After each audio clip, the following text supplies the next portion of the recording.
The rain fell in sheets, a gray curtain blurring the world into a watercolor wash of streetlights and steel. Exhaustion was a physical weight, pressing down on my eyelids, sinking into my bones.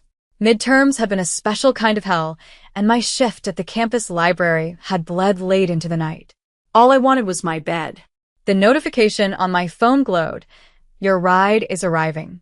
I peered through the downpour, spotting the sleek black sedan pulling up to the curb, its headlights cutting through the gloom.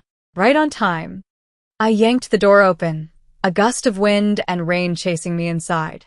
Thank you so much for waiting, I mumbled, shucking my drenched light pink backpack and slumping into the cool leather seat. The interior was silent, immaculate, smelling faintly of cedar and expensive, clean air. It was nicer than any rideshare I'd ever been in. Premium, I guessed. My luck. I leaned my head against the cool glass of the window, the city's lights smearing into long, hypnotic trails. My eyes fluttered shut. Just for a second. A subtle shift in the car's motion pulled me from the shallow depths of sleep. We weren't moving anymore. My eyes cracked open, heavy and slow. We were parked in an underground garage, the kind of polished concrete and stark lighting reserved for buildings I only ever walked past. Panic, cold and sharp, jolted through me. This wasn't my student apartment building. I sat bolt upright, my heart hammering against my ribs. And that's when I saw him. He was in the seat right beside me, a place that should have been empty. He hadn't been there when I got in. Or had he? My memory was a rain-soaked blur. He was stillness personified, a man carved from shadow and discipline. He wore a Tom Ford suit, the charcoal wool so perfectly tailored it seemed less like clothing and more like a second skin. His hands rested on his knee, one over the other. They were elegant, long-fingered, but carried an unmistakable sense of capability, of strength held in absolute reserve. A Patek Philippe watch gleamed at his wrist, a quiet statement of wealth that screamed louder than any logo. He was looking straight ahead, at the concrete wall, but I knew, with a primal certainty that raised the hairs on my arms, that he was aware of my every breath. Where are we? My voice was a shaky whisper. He turned his head slowly, and his eyes found mine. They were dark, so dark they seemed to swallow the light, and held a chilling lack of emotion. They weren't cruel. They were worse. They were analytical, assessing me like a problem to be solved, an asset to be catalogued. A change of plans, he said. His voice was a low baritone, smooth and measured, with no trace of surprise or annoyance. It was the voice of a man who was never surprised, who bent the world to his will and called it a plan. This is a mistake, I said, my voice gaining a thin thread of strength. I think I got into the wrong car. I'm so sorry. My ride. Your ride was canceled, he stated, not as a guess, but as a fact. I had my driver take its place. The cold dread in my stomach solidified into a block of ice. This wasn't an accident. This was deliberate. I fumbled for the door handle. It didn't move. Locked. I tried the other side. Nothing. The windows were seamless black glass from the outside. A cage. A very expensive, leather-upholstered cage. What do you want? I tried to keep my voice steady, to project a competence I didn't feel. My dark red college sweater suddenly felt childish, the worn denim of my jeans flimsy and inadequate. For the next 2 hours, you want to be in your art history class, you're considering a semester abroad in Florence, and your father is a moderately successful architect from Chicago. He spoke as if reciting a weather report. I stared at him, my mind refusing to process the words. What are you talking about? I have a meeting, he continued, his gaze unwavering, with a man who values the illusion of normalcy. He is bringing his daughter. It is advantageous for me to have a date. You will be that date. The sheer audacity of it left me speechless. He had, for all intents and purposes, kidnapped me to be his prop for a business meeting. No, I said, the word barely audible. Absolutely not. You can't do this. Let me out of this car right now. He didn't even blink. He simply reached into the inner pocket of his suit jacket and pulled out a slim envelope. He placed it on the empty seat between us. $15,000, he said, his voice flat. Cash. For 2 hours of your time. You will sit, you will smile, you will say very little. And when it is over, my driver will take you wherever you want to go, and you will never see me again. $15,000. The number hung in the air, electric and obscene. It was more than my tuition for the entire year. It was enough to pay my mother's medical bills, to fix the leaking roof in her house, to breathe for the first time in years. It was a fortune, and it was a threat. Money like that didn't come without strings, strings that could wrap around your neck. And if I say no? I challenged, my chin lifting. For the first time, a flicker of something that wasn't complete indifference entered his eyes. It was a cold, hard glint of pragmatism. Then you have a problem, he said softly. You have seen my face. You are sitting in my car. In my world, that makes you a liability. I would be forced to deal with that liability in a much less profitable way for you. The unspoken threat was perfectly clear. He wouldn't just let me go.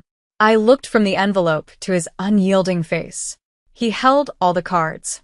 I had stumbled into a world I didn't understand, governed by rules I couldn't begin to fathom. Survival instinct took over. I thought of the eviction notices, the calls from debt collectors, the crushing weight that was my constant companion.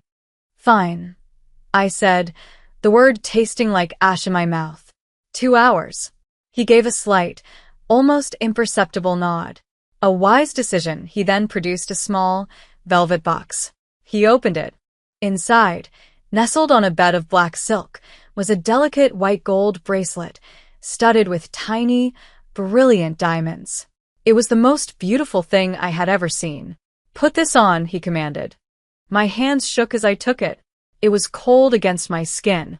As I fumbled with the clasp, his hand covered mine.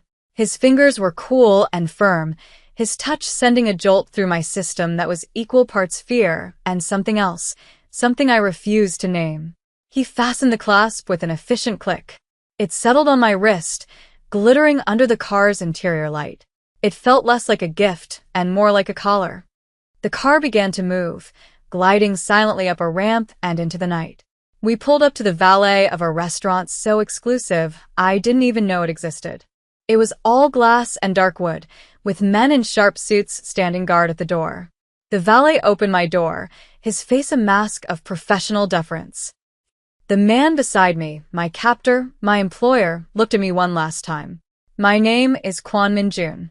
And your name, he said, his eyes locking onto mine, is whatever I tell you it is. He got out of the car, his movements fluid and economical. He stood there, waiting, his hand extended not in courtesy, but in command. Taking it was not a choice. It was the first step into a world from which I knew, with a terrifying certainty, I might never find my way back. The air inside Myeongwon was different. It was heavy with the scent of money, power, and something else, a low humming tension that vibrated just beneath the surface of the polite chatter and clinking glasses. Men in suits nodded as we passed, their eyes flicking to me for a fraction of a second before respectfully returning to Kwon Min-jun. No one smiled. They watched. Min-jun's hand rested on the small of my back, a proprietary gesture that was both a guide and a warning. His touch was light, almost impersonal, yet it burned through the fabric of my sweater. He moved like the room owed him space, and it parted before him as if by magic. We were led to a private room overlooking a meticulously sculpted garden, a slice of impossible serenity in the heart of the city. A portly, older man with a face like a cheerful bulldog rose to greet us. Beside him stood a girl who looked about my age, dressed in a Chanel dress that probably cost more than my car. The man was Mr. Park. The girl was his daughter, Jisoo. Min-jun, Mr. Park boomed, his smile not quite reaching his shrewd eyes. So good of you to come. And you've brought a guest. Mr. Park, Min-jun's voice was smooth as silk. This is Nia. A friend, he said the word friend, as if it were a foreign term he was testing out. I gave a small, polite smile, the one I used on difficult customers at the library. It's a pleasure to meet you. The dinner was an exercise in veiled threats and coded language. They spoke of shipping routes, New developments on the waterfront, and mutual acquaintances who had met with unfortunate circumstances. It was a chess match played with words, and I was a pawn, placed on the board for strategic advantage. I remembered my lines. I spoke of art history, of a fictional father in Chicago. Jisoo, the daughter, looked at me with a mixture of boredom and disdain, occasionally asking a pointed question about my university or my family that Minjun would deftly deflect. The conversation turned to family. "A man must be able to protect his own," Mr. Park said, swirling the wine in his glass. "Blood is the only thing that matters." Some learn this lesson too late. A tragedy. What happened to the old chairman's girl? Hannah, wasn't it? The name dropped into the conversation like a stone in a silent pond. For the first time all night, Minjun's composure fractured. It was a micro-expression, a tightening around his eyes, a flicker of something raw and unguarded that was gone as quickly as it appeared. But I saw it. It was pain. A deep, cavernous wound that his tailored suit and cold demeanor couldn't entirely conceal. He didn't respond, simply took a slow, deliberate sip of water, his knuckles white where he gripped the glass. He had failed to protect a woman named Hannah. That was his vulnerability. That was the crack in the marble. The rest of the dinner passed in a blur of tension. The deal, whatever it was, soured. Voices remained low, but the polite facade crumbled, revealing the predatory steel beneath. When we finally left, the air was thick with unspoken animosity. As we stepped out into the damp night air, Minjun's hand tightened on my back. "Stay close," he murmured, his voice a low growl. We didn't wait for the valet. His driver was already there, the black sedan idling at the curb, its engine a quiet, powerful thrum. We had barely pulled away when I saw it in the rearview mirror, a pair of headlights, following too closely, too consistently. "We have company," the driver said, his voice as calm as his employer's. Minjun didn't even look back. He just stared straight ahead. "Lose them." The car surged forward, a beast unleashed. The city became a high-speed labyrinth of slick streets and neon lights. I gripped the leather seat, my knuckles white, my heart a frantic bird beating against my ribs. Another black car appeared, boxing us in. This wasn't a random chase. It was an ambush. Minjun was utterly calm, a pocket of stillness in the chaos. He gave quiet, precise orders to his driver, navigating the chase with the detached focus of a surgeon. A sickening crunch of metal on metal sent me lurching forward. The other car had slammed into our side. Minjun's arm shot out, a steel bar across my chest, pinning me to the seat and shielding me from the impact. His body was a solid wall between me and the window. For a terrifying second, my face was pressed against the fine wool of his suit, the scent of cedar and smoke and something uniquely him filling my senses. It was the most intimate contact we'd had, born not of affection, but of imminent violence. The driver performed a maneuver that defied physics, a controlled spin that threw our pursuers off balance. Tires screamed. We shot down a narrow alleyway, the walls a claustrophobic blur, and emerged onto a quiet, deserted street. We drove for another 10 minutes in absolute silence before pulling into the garage of a nondescript residential building. The driver killed the engine. The only sound was my own ragged breathing. "You can't go home," Minjun said, breaking the silence. His arm was still protectively braced in front of me. He didn't seem to notice. "They saw your face. They will assume you are important to me." "Important?" I laughed, a sharp, hysterical sound. "I'm a stranger you pulled off the street." "They don't know that," he said, finally retracting his arm. The space where it had been felt suddenly cold. "To them, you are now a weakness. A lever to be used against me." We went up to a penthouse apartment that was as minimalist and controlled as he was. It was a world of gray, black, and glass, with a view that owned the entire city. It was beautiful and utterly lifeless. "You can leave," he said, his back to me as he stood before the vast window. "My driver can take you to the airport. I can give you enough money to disappear, start a new life somewhere else. But they will look for you. And if they find you, I will not be there to stop them." He was giving me a choice that was no choice at all. Run and be hunted, or stay in the gilded cage with a monster who put me there. I thought of my mother, my tuition, my life, as messy and difficult as it was still mine. I wasn't ready to give it up and become a ghost. I'll stay, I said, my voice quiet but firm. It was a choice made in a cage, but it was a choice nonetheless. My choice. He turned, and I saw a thin, deep gash on the back of his hand, beaded with blood, likely from the impact. He hadn't even flinched. "You're hurt," I said, nodding toward it. He glanced at his hand dismissively. "It's nothing. It'll get infected if you don't clean it. I don't know what possessed me. Maybe it was the adrenaline or the absurd reality of the situation."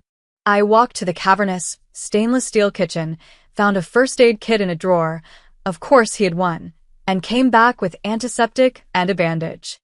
I held out my hand. "Give it to me." He stared at me, his expression unreadable. For a long moment, I thought he would refuse. Then, slowly, he extended his hand. I took it. His skin was cool, the cut deeper than I thought. I worked in silence, my movements deft and practiced from years of patching up my own minor injuries. My fingers brushed against his. The contact was electric. The silence in the room stretched, growing thick and charged. I was so close I could see the faint lines around his eyes, the almost invisible scar that cut through his left eyebrow. I finished wrapping the bandage, my fingers lingering on his for a second too long. I made the mistake of looking up. His dark eyes were fixed on me, his gaze intense and focused. He wasn't looking at me like a prop anymore. He was looking at me like a woman. And in that silent, charged moment, surrounded by the sterile luxury of his fortress, I realized the danger wasn't just outside the walls. It was standing right here in front of me. The days that followed blurred into a strange routine. I was a prisoner in a sky palace, a ghost haunting rooms that held no warmth. Minjun was a phantom himself, disappearing for hours, sometimes entire days, leaving me in the silent company of his guards who stood like statues by the doors. I learned that the rival faction, the ones who had ambushed us, were the Kim clan. And I learned, through a clipped, angry phone call I wasn't meant to overhear, that they were the ones responsible for what happened to his sister, Hannah. It wasn't just business. This was a blood feud. His war had become deeply, irrevocably personal, and I was trapped on the front lines. One afternoon, he had to leave for a meeting he claimed was secure. He left 2 of his best men with me. "Do not leave this apartment," he'd ordered, his voice leaving no room for argument. I had simply nodded. Where would I go?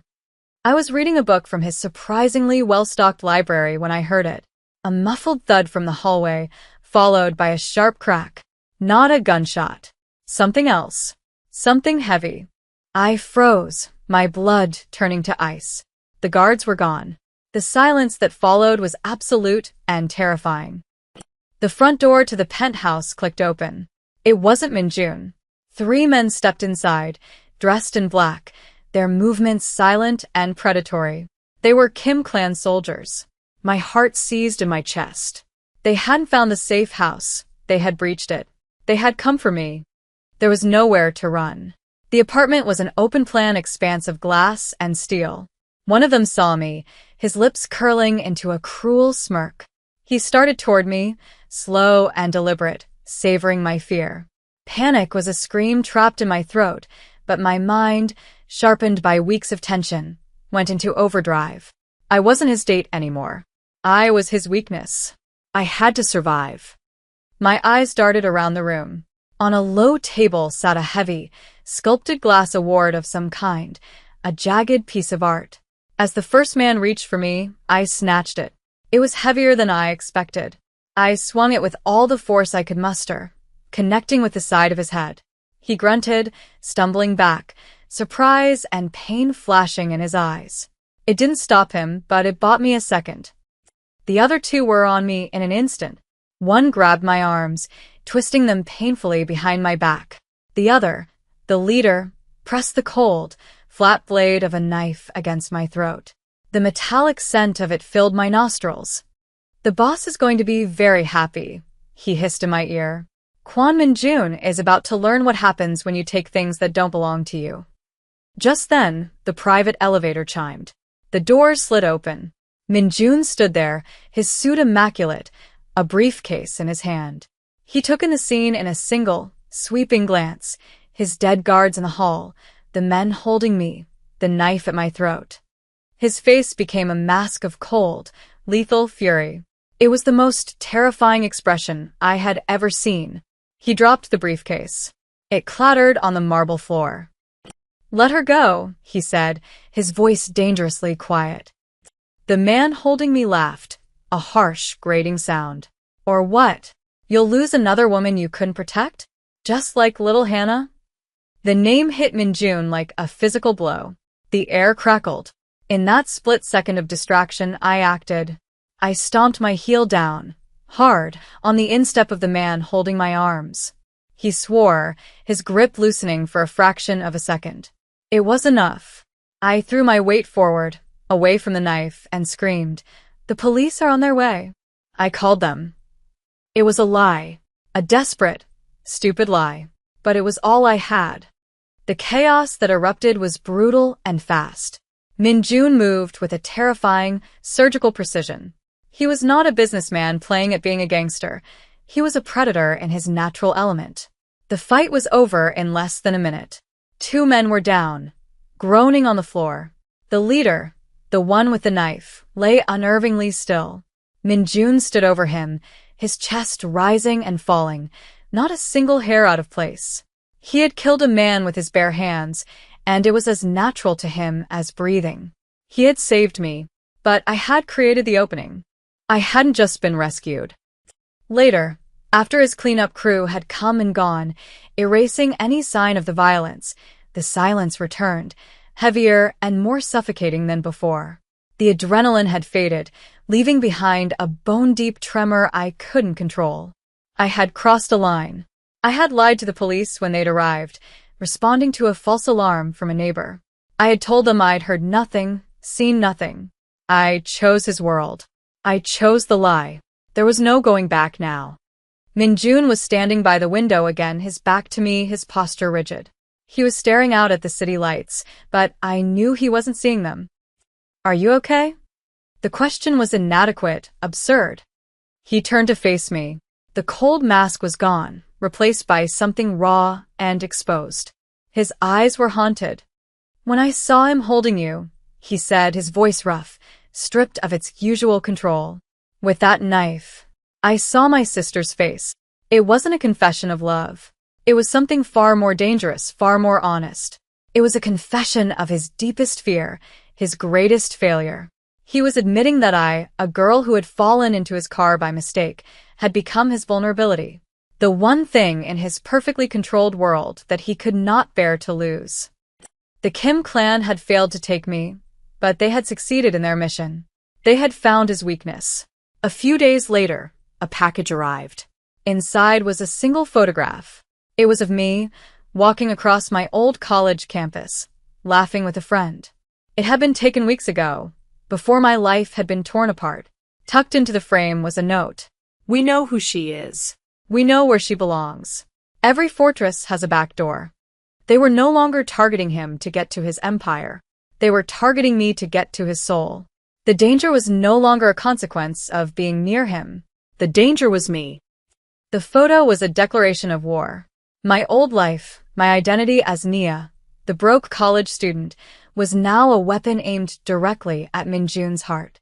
He wanted to lock me away, deeper inside his fortress, to wrap me in layers of security until I was nothing more than a precious object in a vault. I refused. "They think I'm your weakness," I told him, my voice shaking but resolute, as I stood before him in the vast, silent living room. "Let's use that." He looked at me, his face carved from stone. No. "It's too dangerous. It's more dangerous to hide," I argued, my mind racing, connecting disparate pieces of conversations I'd overheard, details I'd observed. "Mr. Park, the man from the restaurant, he's playing both sides. He mentioned the Kim clan's new shipping routes. He talked about their discipline, he admires them, but he fears you more. He's the back door." I had his full attention. I laid it all out, a plan, desperate and half-formed, but a plan nonetheless. The Kim clan wanted to set a trap, using me as bait. They would propose a trade, a meeting. They would expect him to come in guns blazing, an enraged animal defending its mate. But we would give them something else. The meeting was set for a neutral location, a high-end, traditional bathhouse owned by Mr. Park. A place of supposed truce, where weapons were forbidden. The Kim clan's leader, a man named Kim Jin-tae, would be there. He would expect Min-jun to bring an army to the gates. Instead, Min-jun would walk in alone, and I would already be inside. The hours before the meeting were the longest of my life. Min-jun's men dressed me in an elegant silk robe, my hair pinned up. I looked like a courtesan from an old film. Before I left, Min-jun stopped me. He didn't say, "Be careful." He didn't say a word. He simply took my hand and placed a small, cold object in my palm, closing my fingers around it. It was a panic button, disguised as a simple silver locket. "Only when you have no other choice," he said, his dark eyes boring into mine. I entered the bathhouse through a service entrance, escorted by Mr. Park's staff, playing the part of a nervous girl being delivered as a peace offering. The air was thick with steam and the scent of cedar and eucalyptus. I was led to a private chamber, where Kim Jin-tae was waiting. He was younger than I expected, with cruel eyes and a predator's smile. "So," he said, circling me like a shark, "you are the girl who has tamed the great Kwon Min-jun." My heart hammered against my ribs, but I kept my face a mask of frightened compliance. "I don't know what you're talking about." The plan was simple. I was to keep him talking, to play the victim, until Min-jun made his move. But plans, I was learning, were fragile things. Mr. Park, the snake, had betrayed us more thoroughly than we'd anticipated. He'd told the Kims about Min-jun's real vulnerability. Not me. Hannah. "He failed her, you know," Kim Jin-tae said, his voice a poisonous whisper as he leaned in close. "His own sister. Drowned in the Han River because he was too busy building his empire to see the traitors in his own house. And now he has you. A replacement. A cheap copy." His words were meant to be a blade. But he made a mistake. He'd brought a ghost into the room, and in doing so, he'd given me my strength. I was not a replacement. I was the one who was still breathing. At that moment, a commotion erupted outside. Min-jun had arrived. But instead of walking in alone, he had sent a diversion, a team creating a disturbance at the front, drawing the bulk of Kim's men away. It was a feint. The real attack was coming from somewhere else. Kim Jin-tae grabbed my arm, his fingers digging into my flesh like talons. "Change of plans, little girl," he started dragging me toward a back exit. This was it. The moment everything went wrong. Min-jun was cornered, his plan unraveling. I had to act. I didn't press the button. That was the last resort. Instead, I did the one thing they wouldn't expect. I sagged against him, my body going limp, and let out a sob. "Please," I cried, looking up at him with wide, terrified eyes. "Don't let him hurt me. My father is an architect. He's from Chicago. He'll give you anything you want." I was reciting the lines Min-jun had given me on that first night, the flimsy details of a life that wasn't mine. It was a non sequitur, the babbling of a terrified girl. But it was a code. Kim Fintai Longet. "Your father can't help you now." But the guard behind him, one of Mr. Park's men who had been watching silently, stiffened. His eyes met mine. He was Min-jun's man, placed on the inside. My nonsensical words were the signal. "The trap is sprung. Act now." The guard moved. He wasn't trying to take on all of Kim's men. He just created an opening. He lunged for Kim Jin-tae, and in that moment of chaos, I wrenched my arm free. I didn't run. I reached down and pulled the fire alarm on the wall. The entire bathhouse erupted into a cacophony of bells and flashing lights. Steam hissed from vents in the ceiling, filling the room with a thick, blinding fog. It was the final piece of my plan, the one I had insisted on. Chaos was the great equalizer. Through the mist, I saw Min-jun. He emerged from a side door like a wraith, moving through the fog and confusion with lethal grace. The fight was swift, brutal, and decisive. When the steam cleared, the Kim clan was broken. Kim Jin-tae was on his knees, Min-jun standing over him. It was finished. We drove away from the bathhouse in silence, the city lights a silent, glittering witness to the night's violence. The cost had been high. Min-jun's inside man, the one who had answered my signal, had not survived. A debt of blood had been paid. We returned to the penthouse. The silence stretched between us, filled with everything that had happened. I walked to the floor-to-ceiling window, looking out over the empire he ruled. My old life, the girl with the pink backpack and the worn-out jeans, felt like a story I'd read about someone else. She was gone forever. Min-jun came to stand beside me. He looked at me, and for the first time, there were no more masks, no more walls. Just the man and the deep, aching wound he carried. "You should have run," he said, his voice low and rough. "A long time ago." I met his gaze, my own reflection mirrored in his dark eyes. "You never gave me the chance." He reached out, his fingers gently tracing the line of my jaw. His touch was no longer a claim of ownership, but something more profound. A recognition. "I would not have let you," he admitted. "It was everything. An apology, a confession, a promise." He let his hand drop. He wouldn't talk about love or forever. Those words didn't exist in his world. Instead, he looked at me, truly saw me, the woman who had walked into his war and helped him win it. My light pink backpack was still sitting on a chair in the corner, a relic from a forgotten kingdom. I was no longer that girl. He stood behind me, not touching, just a solid, warm presence at my back, a silent guardian against the night. He looked out at the city, his city, and then his gaze settled on me. "Are you hungry?" he asked. The question was so simple, so mundane. In a world of violence and shadows, it was an offering of normalcy, a promise of a tomorrow, of a life, one quiet moment at a time. I didn't answer right away. I just watched the endless stream of headlights flowing through the city's arteries, feeling the weight of the crown I had never asked for, in the kingdom I had chosen to make my own. I was no longer a student who had climbed into the wrong car. I was the woman who had decided to stay.